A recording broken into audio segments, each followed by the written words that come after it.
Hello YouTube বন্ধুরা, তোমরা সবাই কেমন আছো? আজকে কিন্তু জামাইয়ের পছন্দের সামুদ্রিক টুনা মাছ রান্না করব। নতুন এক পদ্ধতিতে রান্না করব। তো আমার জামাই কিন্তু ভীষণ পছন্দ করে টুনা মাছ। আর যেহেতু আমাদের হচ্ছে গ্রাম অঞ্চল, তো গ্রাম অঞ্চলে এই মাছ কিন্তু সচরাচর পাওয়া যায় না।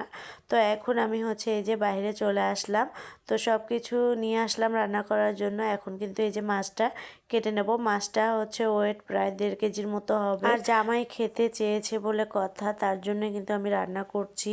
তো এখানে আমি মাছটা খোকসা পাতা দিয়ে কিন্তু খুব ভালো করে পরিষ্কার করে নিচ্ছি। আর এই তো দেখেন, এর ভিতরে কিন্তু আঁশ আছে, বোঝা যায় না। আমি কিন্তু বটি দিয়ে হচ্ছে কেকড়ে তুলে নিলাম। তো এরপরে হচ্ছে আমি এখন মাছগুলো কেটে নেব।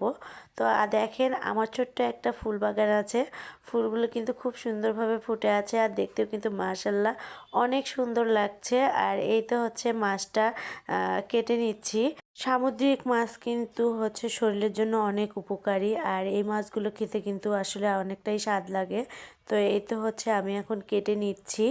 তো মাছগুলো আমি একটু বললাম না, বড় করেই কাটবো। আর দেখেন, একদম মাংসের মতো লাল টসটসে দেখতেও কিন্তু মাছটা টাটকাই ছিল, একেবারে যে নরম বা মানে বেশি দিনের হবে তা নয়। আর এই তো দেখেন, আমার কিন্তু কাটাকাটি শেষ হয়ে গেছে। এখন ধুয়ে পরিষ্কার করে নিয়ে আসবো।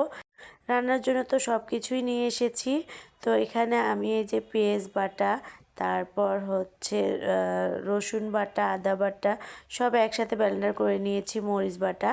তো এখন হচ্ছে মাছটা আমি হচ্ছে ভুনা করার জন্য এখানে দিয়ে দিলাম সয়াবিন তেল আর সরষের তেল মিক্সড করে রাখা ছিল। তো এরপরে হচ্ছে দিয়ে দিলাম পেঁয়াজ কুচি। পেঁয়াজটা কিন্তু খুব ভালো করে ভেজে নিতে হবে, একেবারে বাদামি কালার করে। তো আমার পেঁয়াজ ভাজা হয়ে গেছে। এখন দিয়ে দিচ্ছি পেঁয়াজ বাটা, আদা রসুন বাটা, গরম মশলা বাটা একসাথে। এরপর দিয়ে দেবো মরিচ বাটা। আমি কিন্তু শুকনো মরিচ বাটাটা দিয়ে দিলাম, যেহেতু সামুদ্রিক মাছ, তার জন্য শুকনো মরিচ বাটাটা দিলে কিন্তু বেশি ভালো হয় বা ঝাল ঝাল হয়। এরপর দিয়ে দিলাম হলুদের গুঁড়া, লবণ। তো দিয়ে হচ্ছে দিয়ে দিলাম একটু ধনে গুঁড়া দিয়ে এখন কিন্তু মশলাটা অনেকক্ষণ ধরে আমি কষিয়ে নেব। আর মশলা কিন্তু আসলে যত কষাবেন ততই মাছের স্বাদ। তো এই তো আমি মশলাটা কষিয়ে নিচ্ছি। যখন উপর দিয়ে তেলটা ছাড়বে তখন হচ্ছে আমি মাছগুলো দিয়ে দেব। তো মশলাগুলো কিন্তু আমি অফ ক্যামেরার পিছনে একটু পানি দিয়েও ভালো করে কষিয়ে নিলাম। আর এই তো দেখেন, মশলাটা কিন্তু বলক চলে আসছে। তো এখন হচ্ছে মশলাগুলো কষানো হয়ে যাওয়ার পরে আমি মাছগুলোকে দিয়ে দিচ্ছি। তো আপনারা চাইলে কিন্তু টোনা মাছ এইভাবে রান্না করে খেয়ে দেখতে পারেন। আমি কিন্তু এখানে সব ধরনের মশলা বাটাই দিয়েছি। তো যেহেতু আমি আলাদা করে মানে ব্লেন্ডার করিনি, একসাথেই করে নিয়েছিলাম, তো আমি মুখেই বলে দিলাম যে আসলে আমি এর মধ্যে কী কী দিয়েছি। তো এই তো দেখেন, মাছগুলো কষিয়ে নিচ্ছি। বেশ কিছুক্ষণ ধরেই কিন্তু মাছগুলো কষিয়ে নেব। আর সামুদ্রিক মাছ কিন্তু হচ্ছে কাঁচাই দেখা যায় অনেকটা নরম, যখন আপনি রান্না উঠাই দিবেন তখন কিন্তু একেবারে শক্ত হয়ে যায়।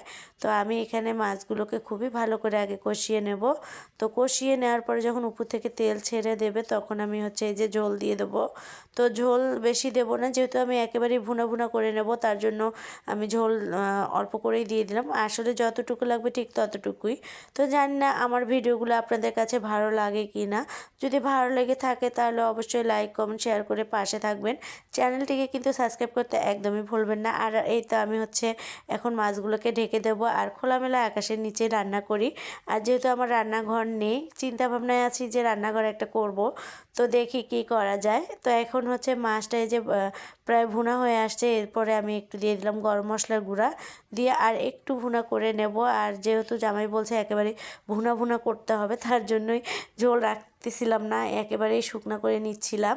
জামাই বলছে যে একদমই ঝোল রাখবে না, একটু আটা আটা করে ভুনা করে নিবা। আটা আটা করেই ভুনা করে নিলাম।